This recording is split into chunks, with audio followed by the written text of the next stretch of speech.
ফুলের সৌরভ, মানুষের গৌরব চিরদিন থাকে না। এই মাঠ কাঁপাতো এক সময়ের কিংবদন্তি একজন ওয়াইজিন, এই মাঠ কাঁপাতো, এই মাঠ কাঁপাতো জনপ্রিয় একজন ধর্মীয় আলোচক, যার ওয়াজ শোনার জন্য মানুষ গ্রামে গঞ্জের মানুষগুলো পাগলের মতো ছুটে আসতো।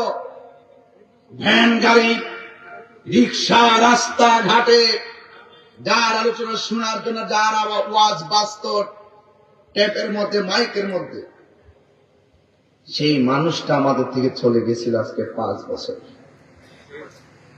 আল্লামা হাফেজ তোফাজ্জল হোসেন বৈরাগী সাহেব। কথা বলেন না কেন?